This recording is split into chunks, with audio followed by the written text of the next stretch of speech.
우리가 예수님이 가르쳐 주신 그 팔복에 대해서 우리가 지금 살펴보고 있는데, 그러니까 예수님께서 복이 있다, 복이 있다, 우리가 잘 아는 심령이 가난한 자가 복이 있다, 애통하는 자가 복이 있다, 온유한 자가 복이 있다, 의에 줄이고 목마른 자가 복이 있다. 오늘 여기 살펴볼 이제 긍휼히 여기는 자가 복이 있고 마음이 청결한 자가 복이 있다. 그러니까 결국은 참 복 있는 사람이 어떤 사람이냐, 바꿔서 말하면 세상 사람들은 뭐 세상의 여러 가지 복의 기준을 가지고 말하지만 참으로 복이 있는 사람은 바로 이런 사람들인다 라고 하는 거죠. 그래서 우리 구원받은 성도들의 복의 어떤 기준, 복에 대한 관점 자체를 우리가 바꿔야 된다 라고 하는 것입니다. 그래서 이미 여기에 나와 있는 이런 성품들은 자연적으로 우리가 만들 수 있는 것은 아니라 그랬습니다. 새 생명을 받은, 하나님의 형상대로 지음받은 그런 새 생명, 중생한 영을 가진 성도 안에서 일어날 수 있는 하나님께로부터 오는 그러한 성품이지만, 문제는 이것이 얼마나 이 땅에 사는 동안에 우리가 풍성하게 이것을 이루어 갈 것인가 라고 하는 거죠. 그래서 참 성도라고 하면 이러한 성품들이 반드시 있어야 된다라고 하는 것을 또 말씀하고 있고, 또 이런 모습들을 더 풍성히 나타낼 때 그러한 성도는 참 복에 있어서 그 심령의 천국이 더 풍성히 임하게 될 것이고, 또 하나님의 나라에서 그 영광 가운데 더 풍성하게 누리게 되게 될 것이다. 뭐 위로도 더 풍성히 받을 것이고, 오늘 뭐 하나님을 뵙게 되는 그런 은혜도 받게 될 것이고, 뭐 하나님의 긍휼을 받는 그런 복도 받게 될 것이고, 그래서 여기에 나오는 이런 하나님 우리 주님께서 가르쳐 주신 이런 복이 오늘 우리에게 있어서도 그렇구나, 이게 진짜 복이구나, 그래서 더욱 이러한 사람이 될 수 있도록 해야 되겠구나 라고 하는 그런 깨달음, 또는 그런 각오와 결단이 있어야 그게 우리에게 생명의 양식이 되는 줄로 믿습니다. 오늘 여기 긍휼히 여기는 자, 다섯 번째 복에 대해서 말씀하고 있는데, 긍휼히 여기는 자는 복이 있나니 저희가 긍휼히 여김을 받을 것이며, 어떻게 보면 하여튼 개인적으로 볼 때는 이 팔복의 최정점은 의에 줄이고 목마른 자가 다 보이는데, 의에 줄이고 목마른 정말 그런 성도, 그런 자리까지 갈 수만 있다면 얼마나 좋겠습니까? 줄이고 목마른, 너무나 고통스러워서 목이 말라서 배가 고파서 배는 것은 아무것도 없이 얼마나 간절하게 고통스러워하면서 먹을 것을 구하고 마실 것을 구하겠습니까? 의요, 의. 그만큼 의를 간절히 찾고 그만큼 하나님을 기쁘시게 하고 그렇게 하나님께 영광 돌리고 싶어 하고 하나님 마음에 합한 사람이 되고 싶어 하고, 이런 참 복이 있는 건데, 그럴 때 이제 그 의를 이루게 되고 또 그리스도의 의로 더 충만해져서 만족감을 얻게 되고, 근데 여기 이제 긍휼, 청결함, 화평케함, 마지막 의를 위한 핍박은 이제 아마 의에 줄이고 목마른 거에 대해서 좁은 의미로 보면 해당될 수 있고 겪을 수 있는, 그리고 모든 이 복을 이루어 나가는 데 있어서 이제 의를 이루어 나가는 데 겪게 되는 것을 말씀하는 것 같습니다. 그래서 여기 긍휼은 사실은 심령이 가난한, 화평케 하는 것은 온유한 자라, 여기 마음이 청결한 자는 애통하는 자, 이게 다 연관이 돼 있는데 아주 밀접한 그런 관련이 있습니다.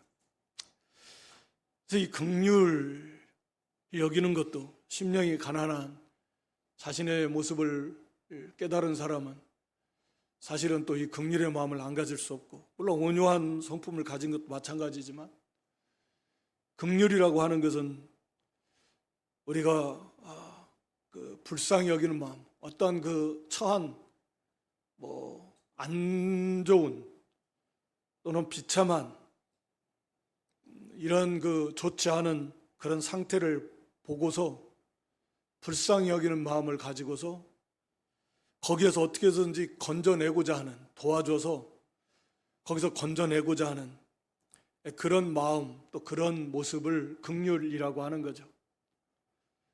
이제 구약적 개념으로 말하면 하나님의 그 자비, 헤세드, 많이 익숙한 단어일 텐데, 그리고 이 긍휼, 라함, 엄마의 자궁을 나타내는 단어인데, 그 아이를 향한 엄마의 절절 끓는 그 애절한 그런 마음, 이것이 이제 긍휼의 마음입니다. 헤세드와 라함이 같이 포함이 된.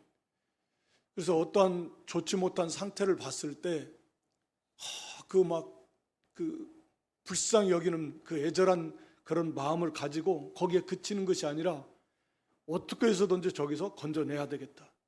어떻게 해서든지 저기서 벗어나도록 내가 도와줘야 되겠다. 이게 긍휼이에요. 그러니까 보통은 우리가 안 됐다. 좀 불쌍하네. 이런 동정심 정도는 가질 수 있지만 거기에서 그치는 것이 아닙니다. 그래서 우리가 너무나 잘 알듯이 하나님의 긍휼이 우리에게 어떻게 나타났는가? 우리들의 그 비참한 상태를 하나님이 보시고 하시고, 그래서 우리를 불쌍히 여기시고, 그냥 불쌍히 여기시고 안 됐구나, 그것으로 끝난 게 아니라 누구를 보내주셨죠? 독생자를 보내주셨어요. 독생자를 보내주신 것입니다. 그러니까 하나님 자신을 희생한 것과 같아요. 그냥 조금 도와주는 정도가 아니에요. 저 죄로 말미암아 사망 아래에 있고 사탄 아래에 있는, 그래서 정말 비참한, 사실 우리 자신도 몰라요. 얼마나 비참한 상태에 있었는지. 근데 하나님은 그걸 보시는 거예요. 비참한 상태에 있는 걸 아시는 거죠. 그리고 그걸 보시고 너무 불쌍히 여기셔서 저기서 건져내야 되겠다. 그래서 상상도 할 수 없는 대가, 하나님의 참 아들 독생자를 십자가 되어주시는, 그래서 거기에서 우리를 구원해내는 게, 이게 하나님의 긍휼입니다. 그래서 이 누가복음 10장 30절로 37절의 선한 사마리아인의 비유에 대해서, 이게 이제 그리스도의 그 긍휼의 모습을 우리에게 너무나 잘 표현해주고 있는 그런 본문이죠. 여기 보면 한 사람이 예루살렘에서 여리고로 내려가다가, 여기에 대해서도 좀 교훈이 있지만, 하여튼 예루살렘에서 여리고로 내려가다가 강도를 만났습니다. 그래서 그 옷을 벗기고, 왜냐하면 당시 옷이라고 하는 건 굉장히 귀한 값어치 있는 재산이기 때문에, 오늘날 말하면 명품 수백만 원, 수천만 원짜리가 하는 그만큼 옷이 귀한 시대예요. 그래서 옷을 다 벗기고 가져가 버리고 있는 거 다 뺏어갔으면 됐는데 때려가지고 거의 죽게 됐다네. 놔두면 그냥 죽는 거예요. 그리고 강도가 갔는데 거기에 마침 한 제사장이 그 길로 내려가다가 그를 봤어요. 보고는 그냥 피하여 지나갔습니다. 한 레위인도 마찬가지예요.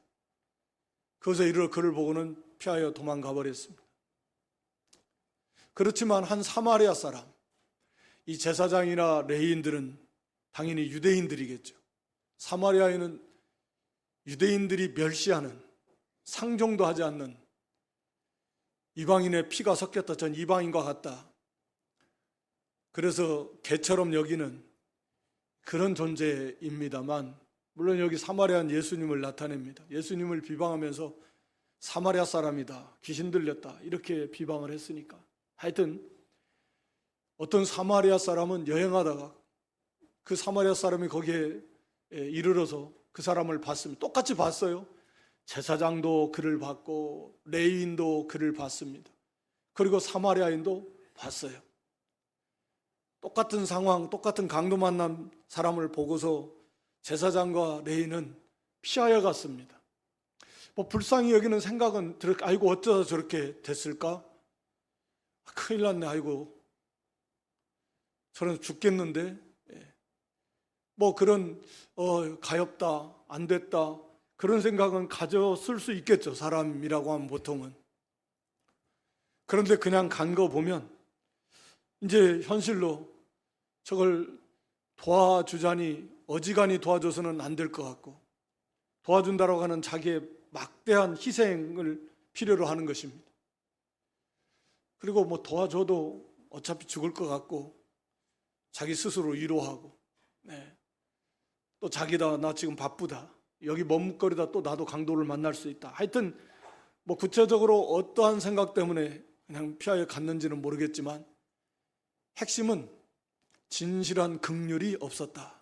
다 종교 지도자들, 제사장들, 레위인들, 하나님을 잘 섬긴다라고 하는 그런 종교 지도자급에 있는 자들이, 그럼에도 불구하고 진정한 하나님의 긍휼은 베풀지 않았다. 그냥 불쌍히 여길 수 있었어.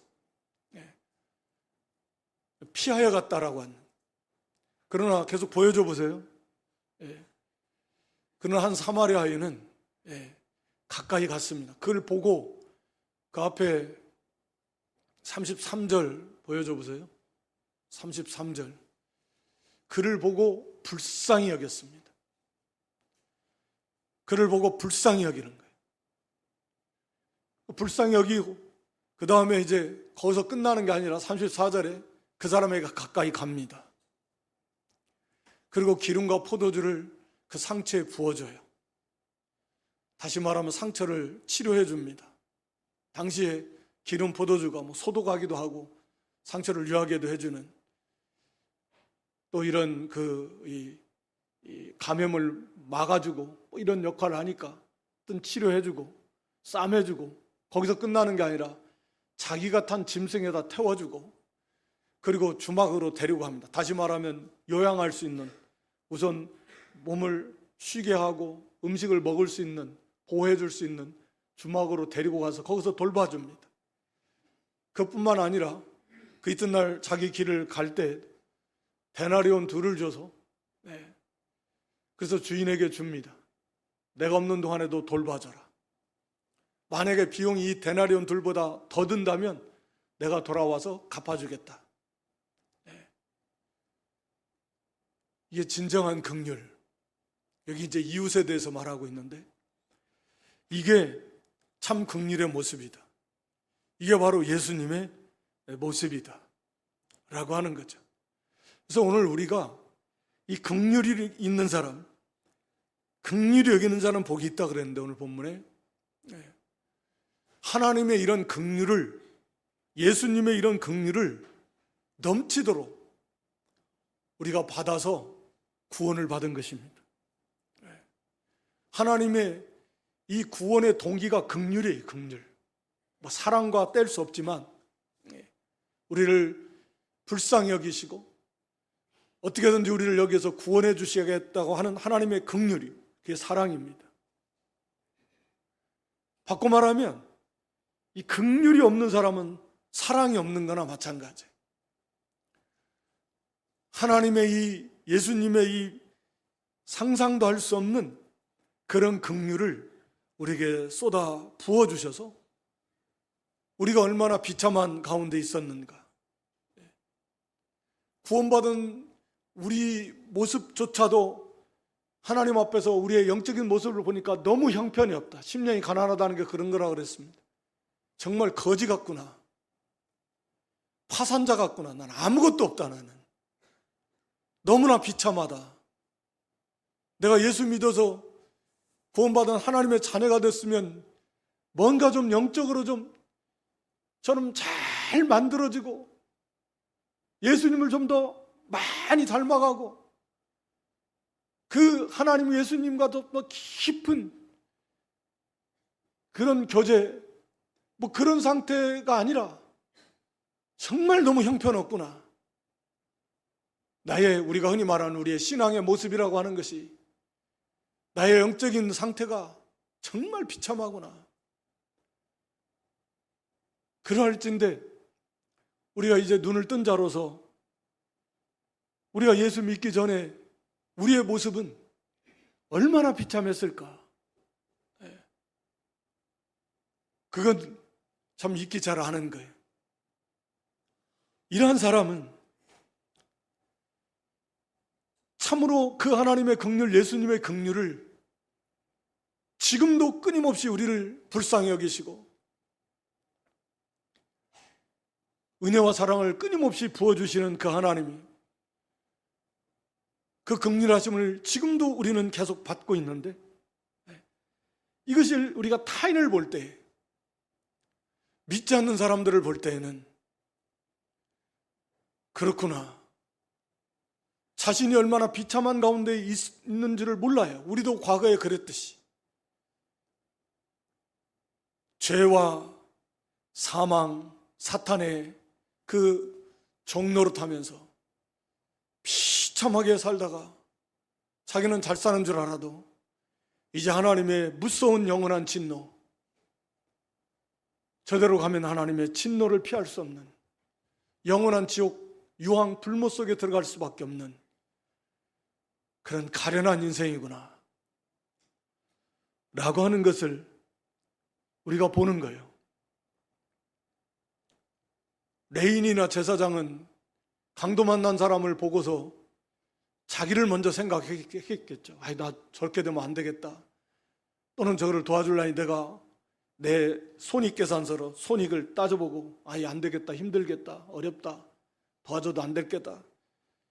그걸 보고 어떤 생각을, 자기중심적인 생각을 했겠지만 선한 사마리아에는 그 비참한 상태를 보는 거예요. 저거 놔두면 죽는다.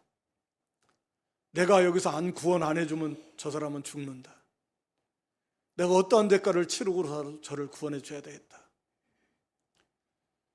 이게 긍휼인데, 우리 역시 마찬가지 이런 긍휼을 받은 우리가 우리에게 어떤 잘못을 행하는 사람이라든지 또는 그렇지 않은 사람이라도 이 믿지 않는 사람들을 볼 때 그런 긍휼의 마음이 움직여야 된다.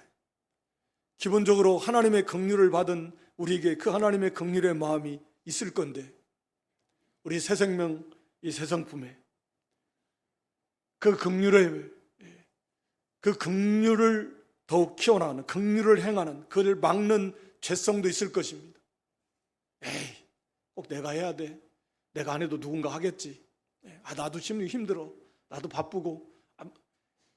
그러한 부패성이, 이기주의가, 욕심이 속삭이겠지만, 그러나 그것을 물리치는 그런 긍휼의 마음으로, 아니다, 이게 성도의 영적인 물론 싸움인데 내가 도와줘야 된다.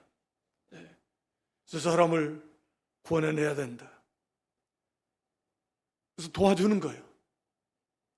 복음을 전해주고 또 용서도 해주고. 저 몰라서 그렇구나. 우리 예수님 십자가에서 스데반 집사도 예수님 본받아 십자가 돌로 맞아 죽으면서 자기를 죽이는 그들을 향해서 저들이 지금 모르고 무슨 짓을 하고 있는지 모르는, 그게 긍휼이에요. 믿음의 눈으로 그걸 보니까 너무 불쌍해. 이제 하나님의 그 진노의 심판을 저들이 어떻게 감당할까? 너무 불쌍한 거예요. 긍휼의 마음으로 보니까 용서가 나오는 겁니다. 우리가 쉽게 말하면 그 부모가 자식을 향한 긍휼을 절절 애가 끓는 그 긍휼이에요. 그래서 용서가 나와요. 그런 마음이 우리 성도에게는 기본적으로 있는데, 그걸 끄집어내서 그 긍휼을 행해야 된다는. 또 믿는 성도라도 성도 간에 혹은 잘못하는 경우도 있고, 그랬을 때도 바로 이런 긍휼, 자신의 모습, 하나님 앞에서 영적 자신의 상태를 볼 때 내 눈에 들보와 같은 걸 보면 그 얼마나 비참한 그런 상태에 있어도 하나님이 나를 긍휼히 여겨주시고 나의 모든 허물과 죄와 나의 부족함과 나의 형편없음에도 불구하고 하나님이 끊임없이 나를 용서해 주시고 긍휼히 여겨서 은혜를 베풀어 주시고 지금까지 나를 양육해 주시며 인도해 주시고 그런 가운데 있는데, 저 형제도 나는 저보다도 훨씬 더 할 때도 많고 지금도 그렇고 앞으로도 그럴 가능성이 더 많다. 그런 상태를 보면서 긍휼의 마음을 가지고서 하나님 앞에 오히려 그를 위해서 기도해주고 그리고 용서해주고, 이게 긍휼이를 또 도와주고, 지금 굉장히 곤고한 가운데 있구나, 그래서 위에서 기도해주고 도와줘서 어떻게 하든지 거기서 건진받을 수 있도록, 이게 긍휼이에요. 긍휼. 특별히 팔복에 대해서 사랑은 말하고 하지 않지만 이게 사랑입니다. 이건 당연히 복이 있어요. 그 자체가 내가 나는 맨날 그러면 내가 뭐야, 난 손해야, 맨날 베풀기만 해, 그건 이제 죄악된 생각이고 오히려 고통스럽죠. 움켜쥐려고 할수록 힘들고, 주는 자가 복이 있고 사랑도 주는 자가 복이 있어요. 사랑 받는 것도 복이 있지만 사랑을 주는 자가 더 복이 있어요. 그 사람 안에 사랑이 차고 넘치는, 그 사람 안에 긍휼, 하나님의 긍휼을 여김을 받아서 긍휼이 차고 넘치는, 내 안에 긍휼과 사랑이 넘치는 그 자체가 얼마나 행복합니까? 그 자체가 얼마나 행복해요.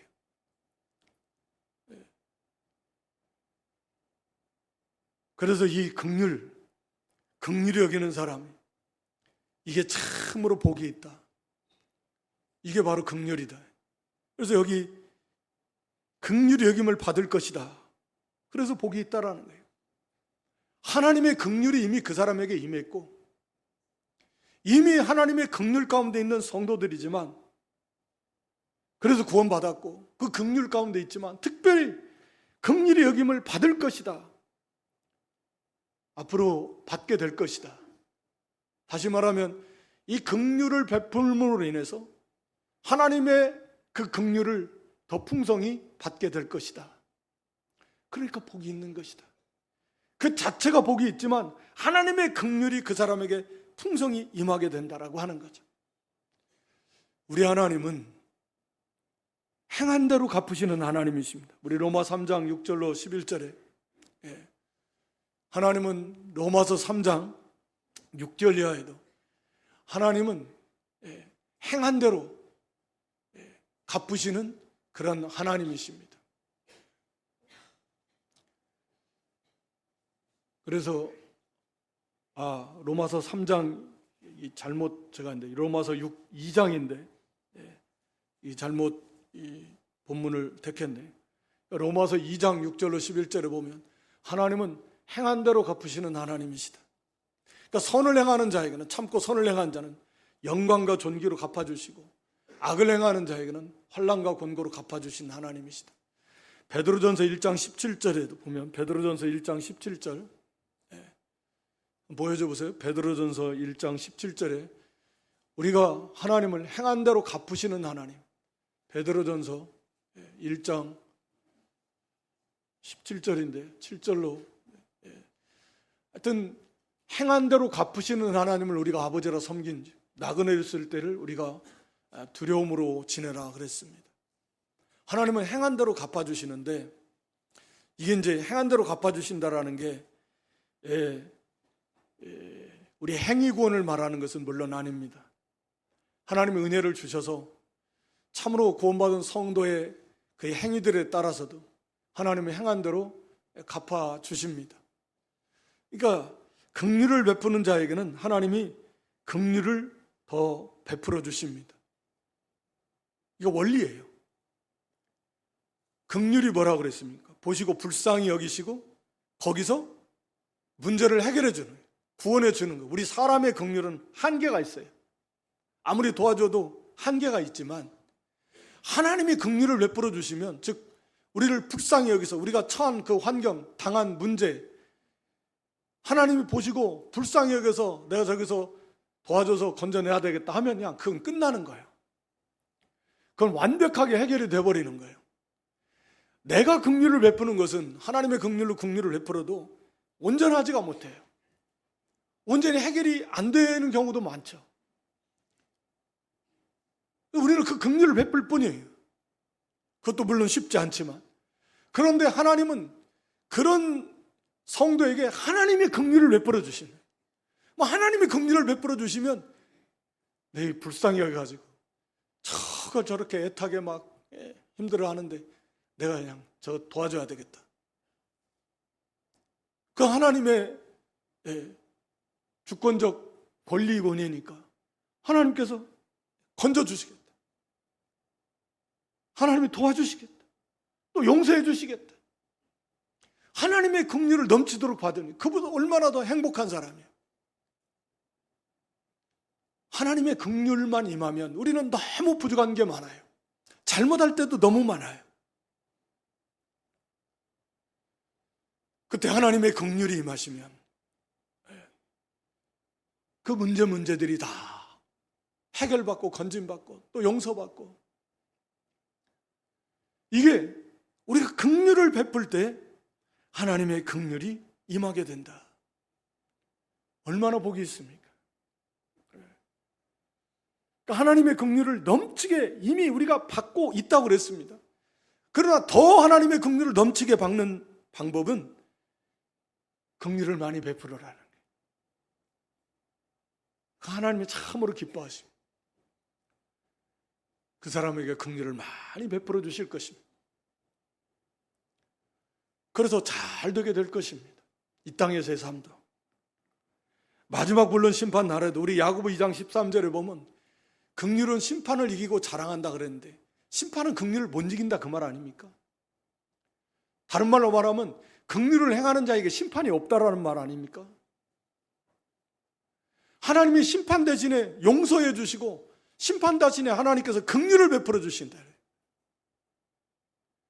긍휼을 행하는 자에게 얼마나 복이 있습니까?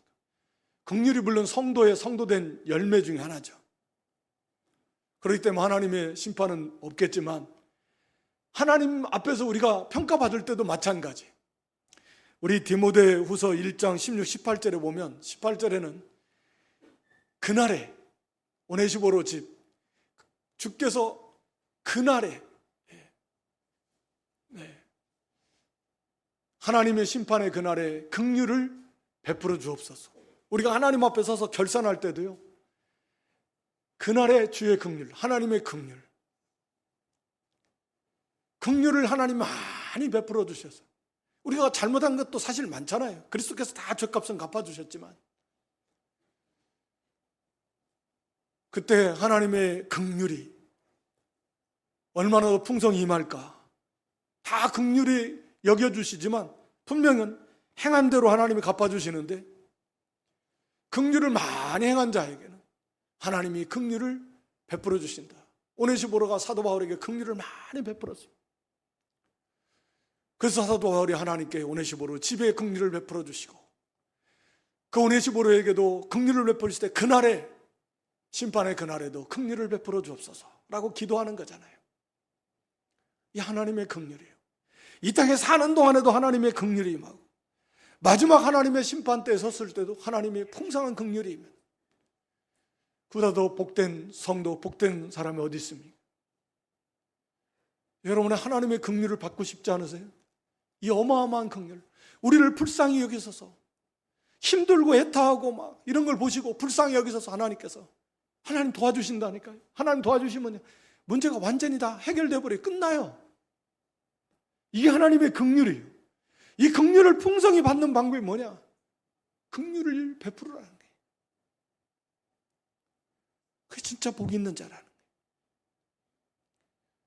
진실한 긍휼을 많이 베풀어서 우리 속에 긍휼이 차고 넘치고 사랑이 차고 넘치고 하나님의 긍휼이 풍성 임하는 그런 저와 여러분 될 수 있기를 주님의 이름으로 축원합니다.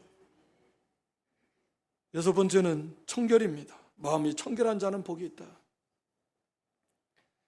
마음이 청결한 자 복이 있다. 왜? 하나님을 볼 것이기 때문이다 라고 하는 것이죠. 바리새인들 성경에 복음서에도 예수님이 많이 책망하시는데 열심히 하나님을 섬긴다고 하는데 마음을 깨끗하게 하지 못하고 의식적인 거, 자꾸 외형적인 것만 깨끗하게 하려고 하는, 깨끗한 척하는 거고, 속은 탐욕과 악이 가득하면서 겉으로는 깨끗한. 우리 보통 인생이 다 그래요. 안 믿는 사람은 말할 것도 없고 외모를 깨끗하게 하는 게 나쁘다라는 게 아니라 거기가 전부예요. 그러나 우리가 잘 알듯이 정말 깨끗해야 되는 것은 마음이다. 마음.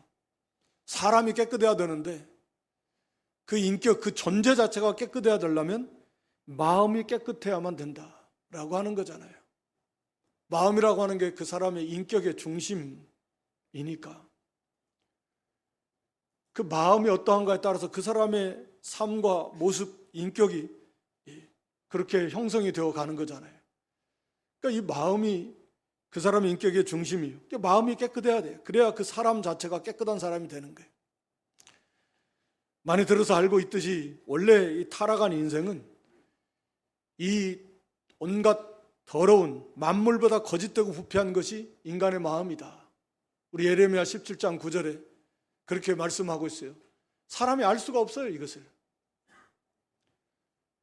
그러니까 만물보다 거짓되고 이 부패한 게, 냄새나고 악한 것이, 이것이 인간의 마음입니다. 우리 예수님께서 마가복음 7장 20절로 23절에 보면 우리 속에서 온갖 더러운 것이 나와 사람을 더럽게 한다 라고 이렇게 말씀합니다.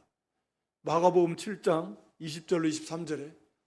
그래서 간음, 탐욕, 악독, 속임, 그런 것들이 속에서 다 온갖 안 좋은 것이 다 나옵니다. 그래서 사람을 더럽게 하는 거예요. 22절, 3절도 보여줘 보세요. 마가복음 7장 22절, 23절. 그래서 이 모든 것들이 속에서 나와가지고 그 사람을 더럽게 하는 거예요. 그러니까 이 마음을 깨끗하게 해야 되는데 이 마음을 깨끗하게 할 수 있는 것도 마찬가지. 이 자연적인 자기의 노력으로 깨끗하게 될 수 있는가? 이 깨끗의 기준 자체가 다릅니다. 믿지 않는 사람이라도, 즉 중생하지 못한 사람일지라도 갈등은 있어요. 안에서 부딪힘도 있고 그 싸움도 있어요. 다시 말하면 자기의 양심이 있고 이성이 있고 그 도덕적 그런 기준이 있고 한편으로는 자기의 죄악된 욕구가 있고 안 믿는 사람도 그게 갈등하고 서로 싸웁니다. 그러나 차이가 뭐냐면 그들의 그 기준이 되는 양심이나 이성조차도 그 자체가 타락한 거라는 거죠. 그래서 하나님의 선의 기준에 합당하지 못해요. 그러니까 그 수준에서 아무리 갈등해서 그 양심을 쓴다고 해도 하나님의 선에 이를 수가 없다라고 하는 거죠. 그래서 진실로 그걸 깨끗하게 할 수 없는데 우리 성도에게는 새 생명을 주셨다. 새 마음, 새 성품을 주셔서 속사람. 그래서 이 새 생명이 우리의 마음을 지배할 때에는 하나님 보시기에 온전한 깨끗한 마음을 이루어갈 수 있다라고 하는 거죠. 그래서 이 마음을 가지고 이제 마음을 지켜라. 우리가 잠언 4장 23절에 보면 이 마음을 잘 지켜서 이 마음이 깨끗한 마음, 깨끗한 상태로 유지되도록, 이 더러움이 들어오지 못하도록 이 마음을 지키는 싸움을 해야 된다. 욕심이 들어오지 못하고 미움이 들어오지 못하고 시기 질투가 들어오지 못하고 교만이 들어오지 못하고 이 마음을 차지하지 못하도록 이 마음을 깨끗한 가운데서 굳게 지켜야 된다. 이 마음, 여기에 생명이 여기에서 나온다. 그러니까 이것도 구원받은 이 성도라야 참된 성결한 깨끗한 마음을 가질 수가 있다라고 하는 것입니다. 그래서 오늘 본문에서는 마음이 청결한 자가 복이 있나니 저희가 하나님을 볼 것이기 때문에 복이 있다. 하나님을 본다라는 거죠. 마음이 깨끗해야 하나님을 본다라고 이렇게 말씀합니다. 그러니 마음이 깨끗하다라는 것은 물론 도덕적인 의미도 있겠지만 이 말씀을 이렇게 가장 잘 설명해 주는 게 야고보 4장 8절 말씀으로 보여요. 야고보 4장 8절 말씀 보여줘 보세요. 하나님을 가까이 하라. 결론부터 말씀드리면 하나님을 가까이 하는 것이 하나님을 보는 겁니다. 하나님을 가까이 한 만큼 하나님을 보게 돼요. 알게 돼요. 체험하게 됩니다. 근데 하나님을 가까이 하는 게 뭐냐면 여기 손을 깨끗이 하고 마음을 어떻게 해요? 성결케 하는데 어떤 마음이요? 두 마음을 품은 자들의 마음을 성결케 하라. 이 말씀이 이 여섯 번째 마음이 청결한 자에 대한 복이 있다. 하나님 볼 것임이라는 해석해주는 말씀으로 보여지는데 그러니까 이 두 마음을 품은 거예요. 물론 우리가 기본적인 것인데 하나님 한 분, 그러니까 하나님을 향한 마음의 순결함, 일편단심, 하나님 한 분만을 향한 그 마음의 그 깨끗함, 거기에 다른 것이 없어요. 돈, 뭐 자기 또는 자식, 그 어떤 거 우리가 우상으로 여기는 하나님만, 이 마음이 하나님을 향한 마음에 있어서 순결한 거예요. 거기 어떤 다른 것도 거기에 가미되지 않은 거예요. 이게 깨끗함이에요. 오직 하나님 한 분만을 바라보고 사랑하는 그 마음, 이게 깨끗함이에요. 그러니까 마찬가지죠. 결국은 욕심이 이 마음에 들어오니까 돈을 하나님보다 더 사랑하고 두 주인 못 섬긴다 그랬는데 그렇게 하나님 말고 다른 것, 세상과 세상에 속한 것, 우리 요한일서 2장 15절에 보면 세상이나 세상에 속한 것 사랑하지 말라라고 그랬습니다. 그 안에는, 그 속에는 아버지의 사랑이 없습니다. 아버지를 향한 사랑도 없고 아버지의 사랑도 없다라는 의미로도 되는데, 그러니까 한 분 하나님, 한 분 예수 그리스도, 이 마음이 순결하다라고 하는 건 딱 그거예요. 하나님 한 분만, 그분을 향한 내 마음, 다른 것이 들어오지 않아요. 섞이지 않아요. 돈도 사랑하고 하나님도 사랑하고 세상도 사랑하고 하나님도 사랑하고 어떤 것도 좋아하고 하나님 그거 아닙니다. 마음이 깨끗함이라는 것은 그런 거예요. 오직 하나님 한 분만 가장 사랑하고, 이 하나님을 떠나니까 온갖 그 욕심으로 인해서 다른 것 다 도덕적으로도 죄를 짓게 되고 그런 건데, 그래서 이 마음이 청결하면 하나님만을 마음을 다하고 정말 목숨과 뜻과 힘을 다해서 하나님을 사랑하고자 하는 그런 깨끗한 마음, 이걸 향해서 가는 거죠. 그러니까 참으로 애통하고 자기의 죄를 붙들고 또는 죄성을 붙들고 죄를 좋아하려고 하는, 세상을 자꾸 사랑하려고 하는, 또는 하나님의 말씀을 거역하려고 하는 이런 죄악된 성향들을 붙들고 애통해야 하면서 참된 애통을 이루어 나가. 그래서 거기에서 회개하라 그랬잖아요. 두 마음을 품은 자들의 마음을 성결하게 해서 오직 하나님 한 분을 향한 마음의 깨끗함, 신실함, 성결함이요, 순결한 그런 마음입니다. 그럴 때 하나님을 가까이 할 수 있어요. 그래서 우리가 이 마음이 깨끗하려면 회개해야 됩니다. 또 그 야고보 4장 8절 10절에 보면 겸손하라 그랬습니다. 손을 깨끗이 하라니까 다 이것도 당연히 회개해야 하는 거고 또 겸손해야 되고 그리고 이 마음에 하나님의 말씀을 심어둬야 돼요. 말씀과 기도에 힘을 써야 됩니다. 시편 51편 10절에 보면 다윗의 기도인데, 하나님이 내 속에 깨끗한 마음을 창조해달라고 이렇게 막 기도해요. 정직한 영을 새롭게 해달라고, 내 마음에 이 깨끗한 마음을 주십시오. 하나님만을 향한 그 마음, 이 다윗의 기도입니다. 우리도 기도해야 돼요. 내 마음이 깨끗해질 수 있도록 하나님 도와달라. 우리가 능으로 되나요? 사모하고 앙망하고 기도하고, 또 그러지 못하는 애통하고 회개하면서 하나님의 말씀을 마음에 막 가득가득 채워넣는, 시편 119편 11절에 보면 그 말씀을 마음에 둠으로써 범죄하지 않을 수 있다. 내가 주께 범죄하지 아니하려 주의 말씀을 내 마음에 두었나이다. 물론 시편 1편에 복 있는 사람에 대해서 하나님 말씀을 늘 마음에 풍성하게 가지고 있는 사람, 묵상하는 사람, 그래서 그 말씀대로 행하는 사람, 그러니까 범사에 형통하게 되는 거예요. 그러니까 말씀으로 가득 채워진 사람이에요. 그게 복 있는 사람이에요. 시편 1편 1절 2절의 말씀 그겁니다. 악인의 생각, 꽤 그 생각이 들어오질 못해요. 인간의 생각이 들어오지 못해요. 말씀으로 가득 채워져 있어서 주야로 늘 즐거워하고 묵상하고 그 말씀으로 충만해서 그 말씀대로 행하는 거예요. 그러니까 범사가 형통한 거죠.